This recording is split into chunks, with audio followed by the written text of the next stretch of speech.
பிரியமானவர்களே, இயேசு கிறிஸ்துவின் நாமத்தில் உங்களுக்கு என் அன்பின் வாழ்த்துக்கள்.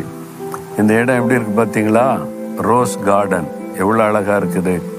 இங்கே உள்ள ஓப்பன் பார்க்கில் இந்த ரோஸ் கார்டன் அமைச்சிருக்கிறாங்க. ஆஸ்திரேலியாவில் அடிலைடு பட்டணத்தில் இந்த மாதிரி ரொம்ப அழகாக இருக்குது. இதனுடைய கிளைமேட்டு அப்படி நல்லா இருக்கிறதுனால இந்த பூக்கள் எல்லாம் ரொம்ப அழகழகாக பெரிய பெரிய பூக்களாக பூத்திருக்குது. ஆண்டோட சிருஷ்டிப்பு தான் எவ்வளோ அழகு பார்த்தீங்களா?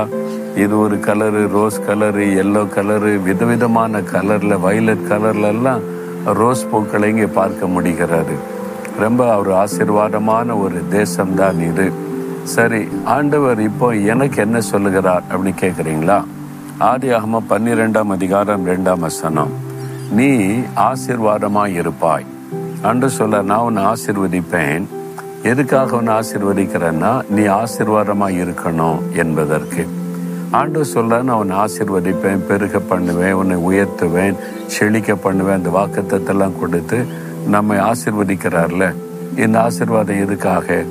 ஆண்டவர் என்ன எதிர்பார்க்கிறார்னா, you shall be a blessing. அப்படின்னா நீ மற்றவங்களுக்கு ஆசீர்வாதமா இருக்கணும். அதுதான் ஆண்டவருடைய நோக்கம்.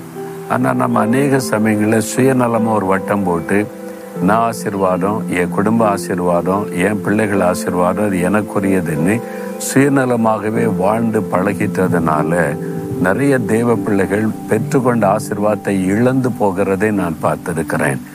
அப்போ ஆண்டவர் என்னை ஆசீர்வதித்திருக்கிறார் என்று சொல்வது முக்கியமல்ல, மற்றவர்களுக்கு அநேகருக்கு ஆசீர்வாதமாக எங்களை வைத்திருக்கிறார்னு நீங்கள் சொல்லணும்.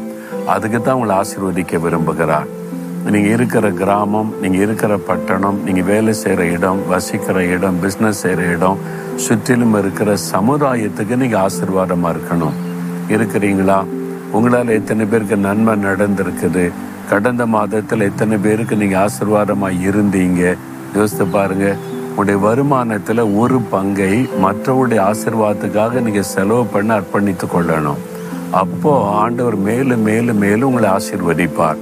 நீங்கள் சுயநலமாய் உங்களுக்குன்னே பணம் சேர்க்கறது, உங்களுக்காகவே எல்லாம் செய்கிறதுன்னு வட்டம் போட்டு இருந்தீங்கன்னா தேவனுடைய ஆசீர்வாதம் தடைபடும், கொஞ்சம் கொஞ்சமாக இழப்பு உண்டாக்கிவிடும். இப்படி பாதிக்கப்பட்ட நிறைய தேவ பிள்ளைகளுடைய வாழ்க்கையை நான் பார்த்துருக்கிறேன்.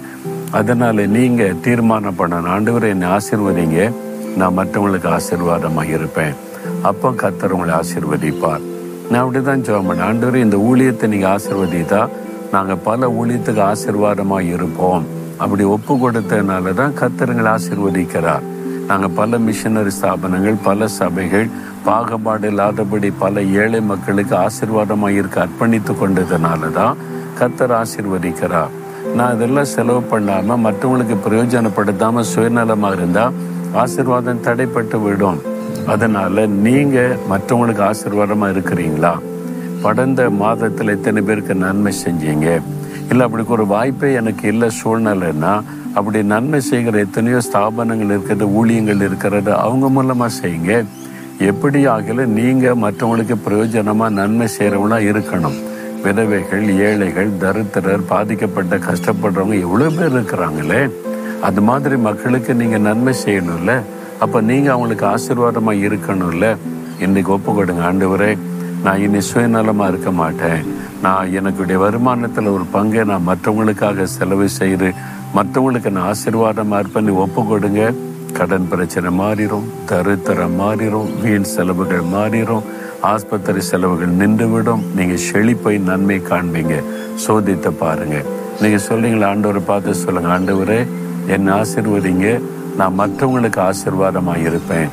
என்னை சுற்றிலும் இருக்கிற மக்களுக்கு, சமுதாயத்திற்கு நான் ஆசீர்வாதமாக இருக்க அர்ப்பணித்துக் கொள்கிறேன். இயேசுவின் நாமத்தில் ஆமேன், ஆமேன்.